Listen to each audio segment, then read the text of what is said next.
شعبان المعظم یہ اسلامی سال کا 8واں مہینہ ہے۔ یہ ان 5 مہینوں میں سے پہلا مہینہ ہے کہ جن کا چاند دیکھنا واجب الکفایہ ہے۔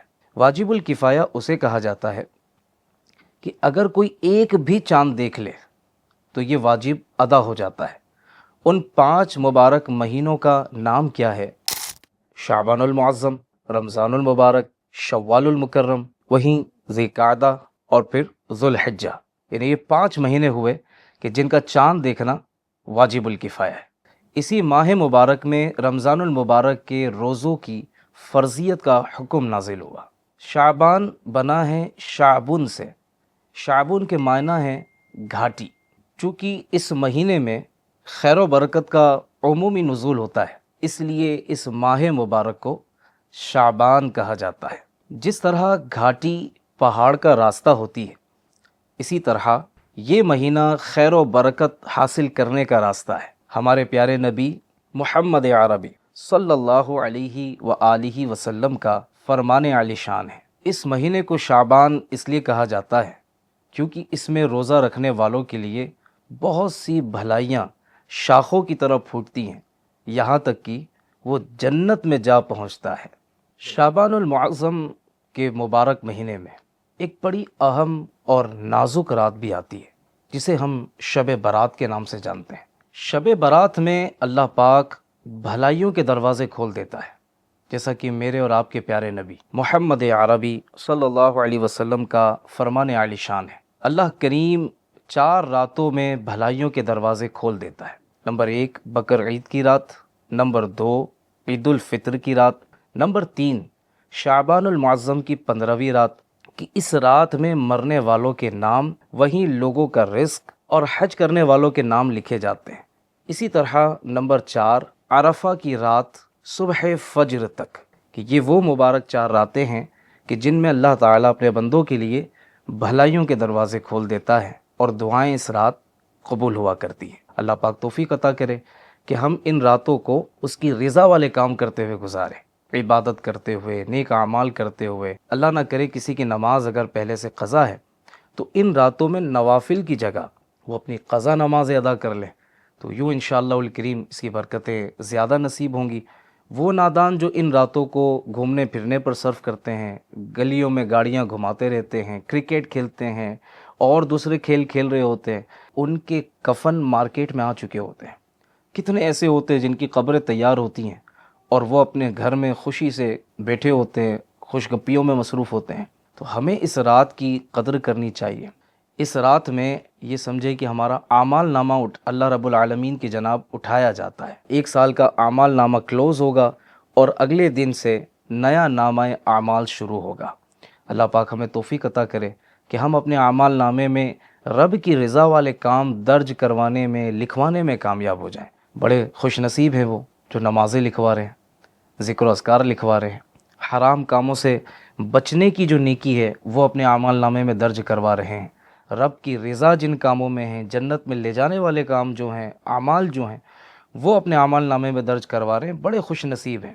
لیکن وہیں وہ لوگ بڑے محروم ہیں جو اپنے اعمال نامے میں جھوٹ کا گناہ، غیبت کا گناہ، نماز قضا کرنے کا گناہ، بد نگاہیوں کا گناہ، جماعت کے ساتھ نماز پڑھنے میں سستی کا گناہ اور دیگر بہت سارے گناہ اپنے اعمال نامے میں درج کروا رہے ہیں۔ تھوڑی دیر کے لیے سوچئے ناظرین کہ جو کام میں نے کیے ہیں، جو گناہ مجھ سے ہوئے ہیں، رب کی نافرمانی والے کام مجھ سے ہوئے، اگر مجھے کوئی کہے کہ وہ ذرا 4 لوگوں میں بیان کر دیں، کیا میں اپنے وہ اعمال جو رات کے اندھیرے میں کیے ہوں یا لوگوں کے ساتھ مل کر دن کے اجالے میں کیے ہوں، کیا میں لوگوں کو وہ بیان کر سکوں گا؟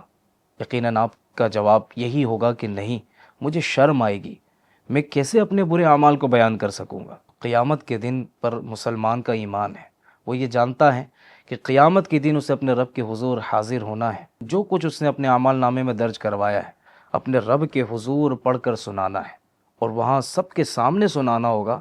سب اس کا اعمال نامہ جو یہ پڑھے گا سن رہے ہوں گے۔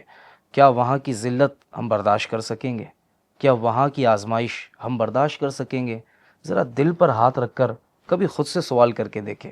جواب ہو سکتا ہے آپ کو یہی ملے کہ نہیں، میں وہ ذلت برداشت نہیں کر سکتا، کیونکہ وہاں انبیاء اکرام بھی ہوں گے، صحابہ اکرام بھی ہوں گے، اولیاء اکرام بھی ہوں گے، والدین بھی ہوں گے، پیر و مرشد بھی ہوں گے، جن کے بارے میں ہم یہ چاہتے تھے کہ ان کو ہمارے گناہ پتہ نہ لگے، ہماری برائیاں انہیں پتہ نہ لگے، وہ بھی وہاں موجود ہوں گے، اور ان سب کے سامنے پڑھ کر سنانا یہ کس قدر شرمندگی کا باعث بن سکتا ہے۔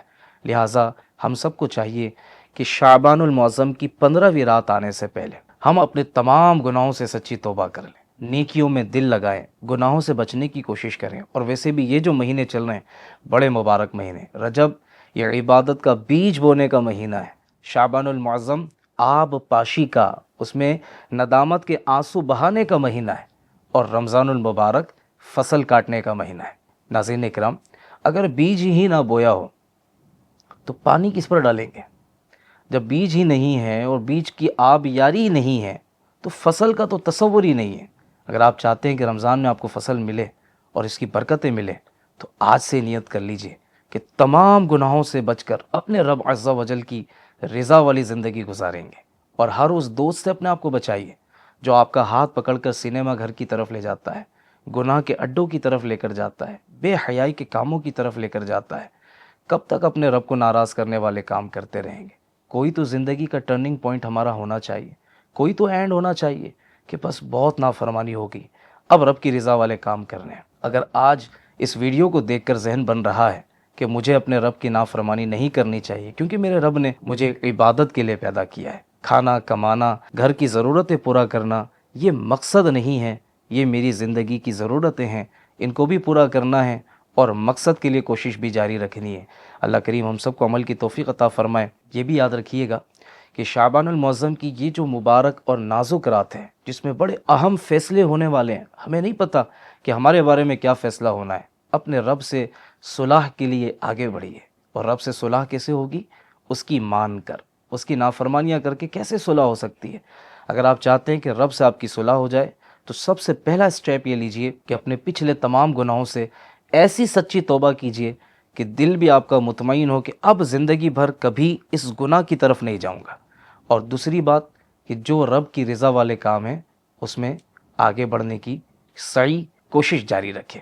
اللہ کریم ہم سب کو عمل کی سعادت نصیب فرمائے۔ 15 شعبان المعظم کے بعد جب ہمارا نیا اعمال نامہ شروع ہو تو ایک کاش کہ ہم اسے نیکیوں سے بھرتے چلے جائیں، رب کی رضا والے کاموں سے بھرتے چلے جائیں، انشاءاللہ دنیا و آخرت ہماری بہتر ہو جائے گی۔ صلو علی الحبیب صلی اللہ تعالی علی محمد صلی اللہ علیہ وآلہ وسلم۔